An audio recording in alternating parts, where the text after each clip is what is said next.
Oh, wala na, kabado na. O, pakinggan natin kung bakit malakas pa rin si Inday Sara.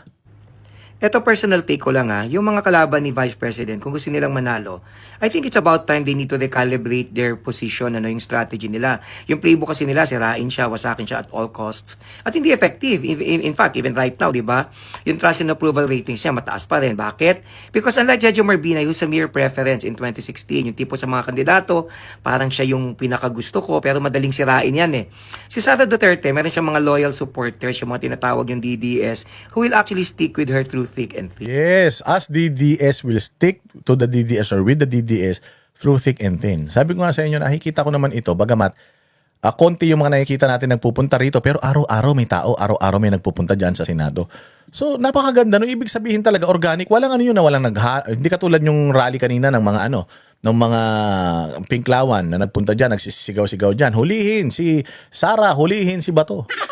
Oh, yung mga tatanga-tangang estudyante na nare-recruit ng mga komunista. Yan, nakita mo may hakot. Pero yung mga nagpupuntang mga Pilipino diyan, yung iba galing sa trabaho, yung iba napadaan lang tapos nakita nila, nakiisa sila.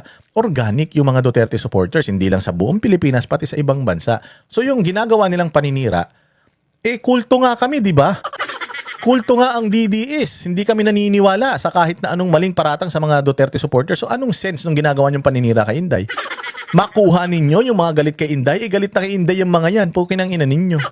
Di ba? Ang tanga nung strategy ninyo. Kahit anong mangyari, kasama na niya yan, hindi ba? Pangalawa, yung good versus evil narrative is simply not working precisely because politics sobrang complicated. 'Di ba? Habang tinitira mo halimbawa yung confidential funds, paano may maipapaliwanag, may flood control controversies, hindi ba? Yun nga yung sinasabi natin, mga bossing, na etong mga congressman na mga nag-hearing sa corruption ni Inday, sila mismo corrupt eh. Sinabi nung 18 Marines na nagpapadala sila ng pera sa mga buwaka ng ina nito. So ako kurakot, tapos maninita ako ng ibang kurakot, mas kurakot ako.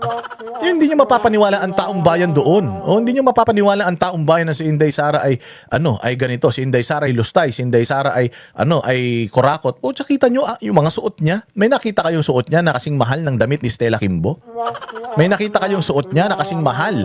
Nakaterno-terno pa yung asawa ni Barbers mula pa violet hanggang ngipin, violet. Hanggang utak, putang ina, violet. Saan ka makakita ng ganyan? Nakita niyo si Inday gumanyan? Relos, nakita ninyo yung relos ni ni Valeriano, relos ni Kimbo, relos ni Estapador na si Luistro, relos ni Abante. Nakitaan nyo si Inday Sara ng ganyang relo. So paano nyo i-justify sa mga Pilipino na magnanakaw si Inday Sara na ni isang lavish lifestyle wala kayong maipakita sa social media? Pero kaliwat kanan ang mga social media posts, ine-expose yung mga lavish lifestyle ng mga anak ninyo.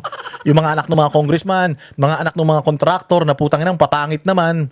TikTok ng TikTok. Tingnan mo yung mga anak ni Inday Sara, nagbabasketball lang. paano naging corrupt yan? Di ba? Tangina, hindi nyo mapapaniwala ang tao. Good versus evil. Mas evil yung yung nagbibintang kay Inday Sara eh. So hindi naman pwedeng sila lang yung masama, yung iba mabuti. That's not how it works. At higit sa lahat, ang hindi ko maintindihan, bakit hindi nila gawin na mag-build up sila ng sariling kandidato? Instead of focusing on the opponent, mag-focus ka sa sarili mong kandidato. Kaya hindi nila mawawasak si Inday. Why? Wala kayong kandidatong pwedeng i-compare kay Inday. Ko-compare nyo kay Inday si Leni Robredo na 2 beses nag-take ng bar. Si Leni Robredo, tingnan ninyo ang naga. Napaunlad na ba ni Leni Robredo? Walang mga resibo. Nung naging Vice President si Leni Robredo, ano na ba mga achievement niya? Normal lang. Same achievements as previous Vice President. Sino? Si Torres, si Trillanes, si Tulfo. Si Tulfo na nabahagang buntot. Si Tulfo na walang bayag, na magaling lang sa away magaling lang sa away mag-asawa tsaka sa mga away barangay. Pero kapag malalaking issues na ng bayang Pilipinas, putang ina, nawawala yung yabang. Yan ba gusto nyo maging presidente? Sino? Si Tambaloslos, ang ilalaban nyo kay Inday Sara na magnanakaw, di umano? Si Sandro Marcos, ilalaban nyo dyan, putang ina yan, ano pa nga yan, di pa nga tuliyan. Sino pa? Sinong pwede nyong ilaban? Si Kiko Pangilinan na putang ina yan, kay Robin Padilla lang. Hindi naman nanalo yan. Kahapon, muntik suntukin ni Robin, siya nagsosorry, tapos nung nasa media, tapang-tapang na. Sabi sa media, hindi ako nagpapano sa bully, ba't ka nagsosorry? Sino pa? Sino pa pwedeng ilaban? Si Bam Aquino? Si Vico Soto, ilalaban nyo kay Inday Sara? Bakit? Sirang-sira yung tsuhin niya. Sirang-sira yung tsuhin niya. O tapos si Vico Soto na na panay lang ang batikos kay Diskaya. Okay na ganun, hindi niya kayang batikosin si Bongbong Marcos, hindi niya kayang batikosin yung mga congressman na magnanakaw kasi na masyado siyang maingat. Yan ba yung mga gusto ninyo? Wala kayong itatapat kay Inday Sara? Ipakita mo kung bakit siya magaling na alternative, kung bakit siya ang pinakamahusay na leader. Ang problema, pati yun, inaaway nila. Look at Bam. Ako, if you ask me, I like Bam Aquino. I even like Lenny. Anong ginagawa nila? Meron lang siyang take. Meron sila kaibang take dito sa ICC. All of a sudden, pati yun, inaaway nila.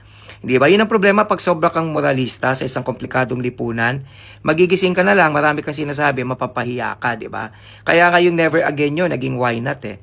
Di ba? Never again. Naging why not? Ulol. Okay nang ina ninyo. Wala kayong mga kwentang mga tao, makakainsuka kayo.